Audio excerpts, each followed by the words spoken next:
Voices in the Wilderness.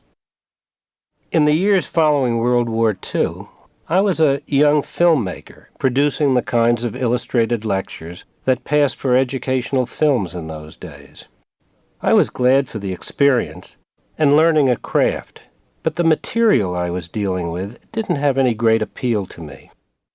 Then, one day in the early 50s, I ran across a copy of James Dougherty's marvelous picture book, Andy and the Lion. I made it into my first storytelling film for children, and I've been making good books into motion pictures, film strips, and recordings for children ever since. The idea of adapting children's books to the audiovisual media was new at the time. Writing in what was the first catalog of storytelling films for children, which was published in 1956 by the Educational Film Library Association, Emily Jones pointed to me as the only person in America doing that type of production on a full-time basis, and I have often recalled the time in those early days when I was talking about my new enterprise with Marcia Brown. We were sitting in the cool of a late afternoon on the rustic porch at Weston Woods, and as the shadows grew long in the virgin forest that surrounded us, Marcia gazed out and commented, "You know, what you're doing is something like a voice in the wilderness." Besides being a noted picture book author and illustrator, Marcia had been a storyteller at the New York Public Library, where Anne Carroll Moore, Frances Clark Sayers, and Ruth Sawyer had pioneered storytelling programs. I found my way early on to the library's central children's room. Maria Cimino, who was the woman in charge, imbued me with her excitement about a rich array of picture books as she plucked them from her shelves. There, for the first time, I met storybook characters like Babar, Madeline, Georgie, and Little Toot. And, for the first time, I met Augusta Baker. She was the library's storytelling specialist. Like her colleagues, Augusta was enthusiastic about what I was attempting to do, but she also knew the pitfalls. That simply narrated, or told in a patronizing way, my films would turn kids away from books rather than toward them. So Augusta offered to help me develop a storytelling technique for my soundtracks. Little did I realize at the time that my teacher was known across the country as one of the best people in her field. As the work progressed, and I began filming more and more books, Augusta and I agreed that I would record auditions of actors and announcers and people trained as library storytellers. She would critique them as we listened together until we found the right voice. On the table in the anteroom outside my homemade recording studio, I placed copies of the picture books I was working on. When prospective storytellers arrived for their auditions, I asked them to study the books and prepare to record whichever one they liked. When I had collected a number of recordings, I ventured forth from my woodsy retreat in Weston, Connecticut, and drove to New York, about an hour and a half away. I learned a great deal simply by watching the expressions on Augusta's face as she listened. Her comments were always reassuring, as well as informative.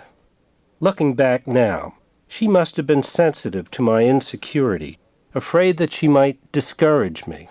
But gradually, I was getting tuned in. I could hear when a storyteller was into a story, knew its characters, and cared for them. When he had made the story his own and was giving it back with relish. There were 3 months of trial, error, and frustration. And then, suddenly it all dissolved one day when a man breezed into an audition session, picked up Millions of Cats, and said, "Gee, these are great books. I tell them to my kids all the time." The minute he started to read, I could feel the difference. And when she heard the audition, Augusta's only comment was, "Now, Morton, you can go back and record your stories." That man was Owen Jordan. And here's the beginning of the first recording we ever did together, Millions of Cats. "Oh, if we only had a cat," sighed the very old woman. cat?" asked the very old man. "Yes, a sweet little fluffy cat," said the very old woman. "I will get you a cat, my dear," said the very old man. And he set out over the hills to look for one. He climbed over the sunny hills. He trudged through the cool valleys. He walked a long, long time. And at last he came to a hill which was quite covered with cats. There were cats here. There were cats there. In the early years, Jordan recorded so many of our stories that we began to think of him as the golden voice of Weston Woods. I don't think that Owen and I actually sounded very much alike, but we must have thought and felt so much alike that teachers and librarians got the impression that I was the storyteller on my films. I was, in fact, the director. The director is the person ultimately responsible for the success of a recording. He selects the storyteller, rehearses him, and then records the material over and over until he has what he feels is at least one good take of every word and sentence. Then he oversees the work of the editor, who assembles the best material that was recorded, and who can change even the mood and pace by the way that the words are spaced out. Later, music and perhaps sound effects may be blended with a voice. When I direct a recording, I think of myself as the audience, not just an audience of one, but a composite of a lot of the people out there. While knowing the text almost by heart, I must at the same time virtually forget that I know it at all. Each word must reach me as though I was hearing it for the first time. But more important than knowing the words, I must know the action and the feeling that those words are supposed to impart. I must put myself in the head of each of the characters and know them intimately enough to hear how they would talk. I must visualize the action with the dramatization of single verbs. This and more the director must do in order to share ideas, coax, and even cajole if necessary, to get the right nuance of sound out of the storyteller.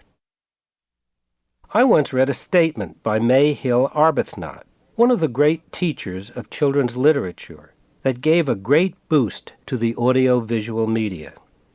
She recognized that recordings do have a place in the scheme of things. She said that all teachers and librarians could not be expected to be good singers, nor could many of them take the time to become involved in the nuances of poetry that are prerequisite to sharing it effectively with children. Song and poetry were areas in which recordings could responsibly perform a role. The unique style that would characterize our song recordings evolved.